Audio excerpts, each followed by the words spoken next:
Hi AI అనేక సమస్యలకు కృత్రిమ మేధతో పరిష్కారం. నగరంలో పెరుగుతున్న స్టార్టప్ ట్రెండ్స్. పూర్తి వివరాలకు చదవండి రేపటి సాక్షి దినపత్రిక. శ్రీధర్ మాట్లాడండి. కుమేన్ గారు నమస్కారం. సాక్షి నమస్కారం. ప్రేక్షకులకి అక్కడ ఉన్న పెద్దవాళ్ళందరికీ నమస్కారం అండి. కుమేన్ గారు నాకు కొంచెం టైం ఇవ్వండి. అట్లాగే పర్వాలేదు, కొద్దిగా ఆలస్యమైంది ఏమనుకోమా అండి. ఓకే, ఇక్కడ రకరకాల యాంగిల్స్ మీ ప్రశ్నలన్నిటికీ నేను సమాధానం చెప్తాను. ఓకే. రామోజీరావు గారి అబ్బాయి కిరణ్ ఎందుకు ఇంత విచ్చలవిడిగా చేస్తున్నారంటే, మీరు రీసెంట్ గా ఏం జరిగిందో గమనించలేదు. రామోజీరావు గారు చనిపోయిన తర్వాత వాళ్ళ నాన్నగారి సంస్మరణ సభ ప్రభుత్వం చేసింది. అవును. సో అది ఒక యాంగిల్. రెండోది వచ్చేసి రీసెంట్ గా 1000 కోట్ల రూపాయలు సిబిసిఐడి జప్తు చేసిన ఈడీ అటాచ్మెంట్స్ ఏవైతే ఉన్నాయో ఆ అటాచ్మెంట్స్ ని ప్రభుత్వం రిలీజ్ చేసింది. అవును. క్విట్ ప్రోకో కింద ఖచ్చితంగా చేయాల్సిన పని. అంటే చంద్రబాబుకి బానిసత్వం చేయాల్సిందేనా కిరణ్ గారు? ఖచ్చితంగా.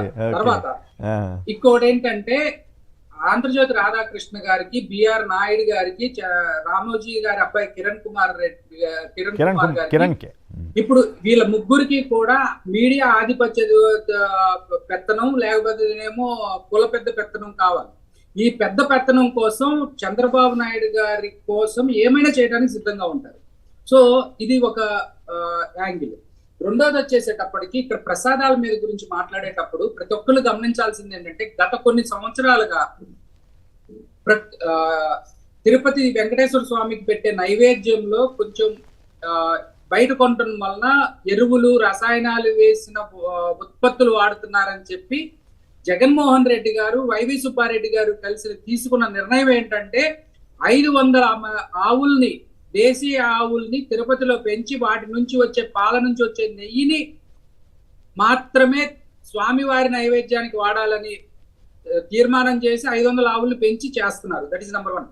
నంబర్ 2, సేంద్రియ ఎరువుల ద్వారానే వచ్చే పంటలతో వచ్చే దిగుబడినే ప్రసాదాలకు వినియోగిస్తున్నారు. ఇది ప్రతి ఒక్కళ్ళు కూడా తెలుసుకోవాల్సిన విషయం. This is number 2. 2 నెలల క్రితం వచ్చిన రిపోర్ట్ ని ఇవాళ సావధానంగా చంద్రబాబు నాయుడు గారు ఈ క్షణంలో మాట్లాడటానికి కారణం ఏంటంటే, ఇందాక వెంకటేష్ గారు చెప్పినట్టు ఈ ప్రభుత్వం వచ్చిన తర్వాత ప్రతి 10 రోజులకి ఒక టాపిక్ తీసుకుంటారు. అది ఎండోమెంట్స్ కమిషనర్ గారికి, సాయిరెడ్డి గారిది కావచ్చు, లేదా జగన్మోహన్ రెడ్డి అప్పులు చేసి వెళ్ళిపోయాడు అనేది కావచ్చు, ఫర్నిచర్ గురించి అంత రాద్ధాంతం చేశారండి. తర్వాత ఎగ్ పఫ్లు అంటారు, పడవలు వచ్చి గుద్దుకున్నాయి అంటారు, మదనపల్లిలో ఫైల్స్ తగలపడిపోయినాయి అంటారు, పోలవరంలో ఫైల్స్ తగలపడిపోయినాయి అంటారు, వాసుదేవ్ రెడ్డిని అరెస్ట్ చేసేసాము, ఇంకా రేపు మొత్తం అరెస్ట్లు అంటారు. సో ఇట్లా ప్రతి 10 రోజులకి ఒక్కొక్క ఈక్వేషన్ తీసుకొస్తారు. అసలు విషయం ఏంటంటే చంద్రబాబు నాయుడు గారు ప్రతిసారి ఒక మాట చెప్తా ఉంటారు, సంక్షోభంలో అవకాశం ఎత్తుక్కోవాలని. ఇప్పుడున్న సంక్షోభం ఏంటంటే, టీటీడీ చరిత్రలో గత 120 రోజుల నుంచి బోర్డు లేదు, దానికి ఒక చైర్మన్ లేదు, దానికి ఒక డైరెక్షన్ లేదు. డైరెక్షన్ ఎవరు ఇస్తున్నారు? చంద్రబాబు నాయుడు గారి ఆఫీస్ నుంచి వెళ్ళే డైరెక్షన్ ఈవో గారు చేస్తున్నారు. అయితే ఈ చంద్రబాబు నాయుడు గారు ఇప్పుడు మనం వేస్తున్నాం చూసారా, నీకు 15,000, నీకు 10,000, నీకు 15,000 లాగా. చంద్రబాబు నాయుడు గారు కూడా ఎవరు కనపడితే వాళ్ళకి ఎమ్మెల్యే టికెట్, ఎంపీ టికెట్ ఇవ్వకపోతే నీకు టీటీడీ చైర్మన్, నీకు టీటీడీ చైర్మన్, నీకు టీటీడీ చైర్మన్ అని చెప్పారు. సో అట్లాగే లోకేష్ చెప్పారు. చంద్రబాబు నాయుడు గారి ఉద్దేశంలో అశోక్ గజపతి రాజుకి టీటీడీ చైర్మన్ ఇవ్వాలి అని చెప్పి ప్రామిస్ చేశారు. అలాగే క్షత్రియ సామాజిక వర్గానికి మంత్రి పదవి ఇవ్వలేదు. సో టీటీడీ చైర్మన్ తో కాంపన్సేట్ చేద్దామనుకుంటే లోకేష్ గారు గత 5 సంవత్సరాలు వైఎస్ఆర్సీపీ ప్రభుత్వం మీద జరిగిన బురజల్లుడు కార్యక్రమానికి నజరానా కింద బిఆర్ నాయుడు గారికి ఇద్దాం అనుకున్నారు. బిఆర్ నాయుడు గారికి ఇవ్వటం రాధాకృష్ణ గారికి ఇష్టం లేదు. రాధాకృష్ణ గారికి మీడియా ఆధిపత్యం కావాలి కాబట్టి రాధాకృష్ణ గారు అడ్డుపడతారు. సో ఈ విధమైన యాంగిల్స్ లో కావాలి. ఇంకొకటి ఏంటంటే, జనసేన నుంచి నాగబాబు గారికి కావాలని చెప్పి వస్తా ఉంది.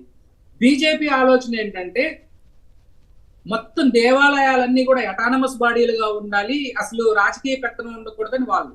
ఇంకొక ఈక్వేషన్ ఏంటంటే, ఇదే బీజేపీ కేంద్ర మంత్రులు, ప్రధానమంత్రి ఆఫీసు, లేకపోతే హోంమంత్రి నుంచి నేను స్పష్టంగా చెప్తున్నానండి, వాళ్ళకు వచ్చే కోటా కింద దాదాపు 200 మందికి సిఫార్సు లెటర్లు వెళ్ళే టీటీడీ బోర్డు చైర్మన్ కోసం కానివ్వండి, మా మెంబర్స్ కోసం కానివ్వండి. ఇది వాస్తవం.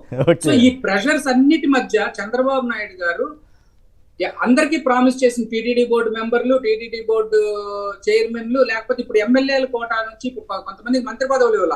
ఎవరు కనపడినా కానీ ఆ ఖాళీగా ఉన్న ఒక మంత్రి పదవి నీకే అని చెప్తారు, ఎవరు కనపడినా కానీ ఆ టీటీడీ బోర్డు చైర్మన్ నీకే అని చెప్తారు, ఎవరు టీటీడీ బోర్డు మెంబర్ ఇస్తానని చెప్తారు. సో ఈ అవకాశాన్ని, సంక్షోభంలో ఉన్న దాన్ని అవకాశాన్ని వాడుకోవటం కోసం నెక్స్ట్ కొన్ని రోజులు పోస్ట్ పోన్ చేయడం కోసం ఇది తీసుకొచ్చారు. నువ్వు 22 నెలల క్రితం మీ ఈఓ వచ్చి లేదు అందుట్లో కలవలేదు అని చెప్పిన తర్వాత ఇవాళ రోజున రాజకీయం చేయాల్సిన అవసరం ఏంటి?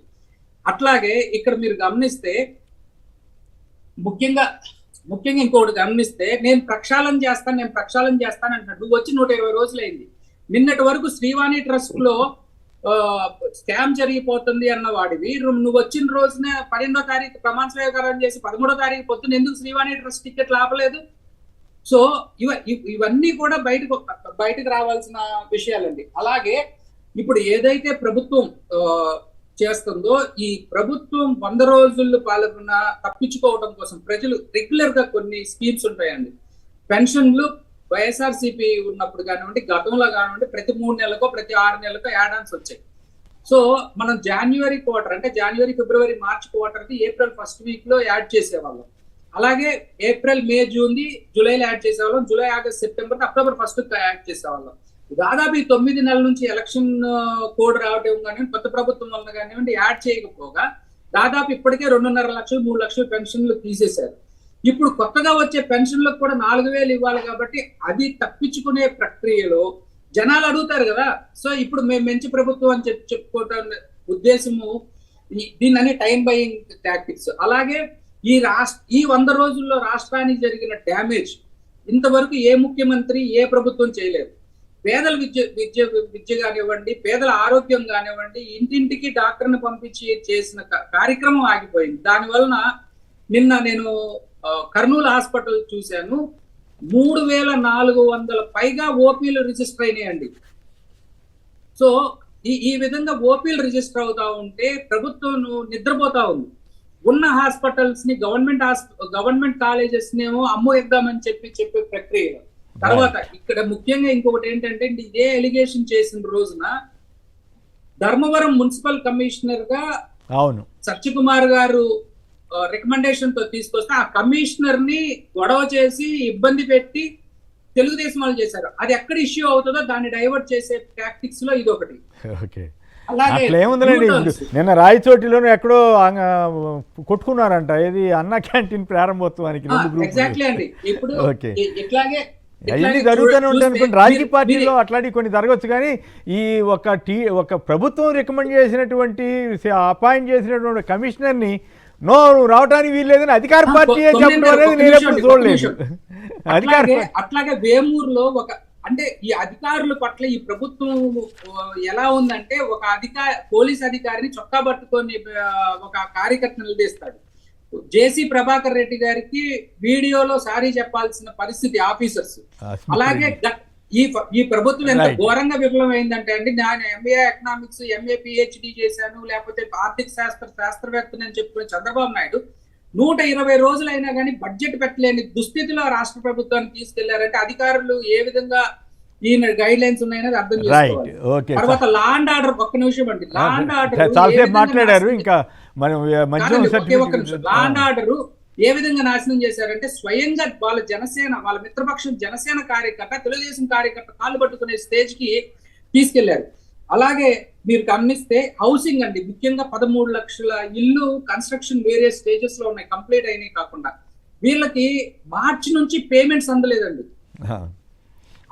ఈ ఒత్తిడిని అన్ని కూడా తప్పించుకోవడం కోసం చంద్రబాబు నాయుడు గారు ఏదో ఒకటి తీసి మసిబూసి మారేడుకాయ చేసి ఎదుటోళ్ళ మీద బురద చల్లితే ఈ బురద గురించి మాట్లాడుకుంటా ఉంటారు, అసలు విషయం తప్పించుకుంటారు. అసలు వీళ్ళు ఏం చేశారని చెప్పి 10 రోజుల సంబరాలు.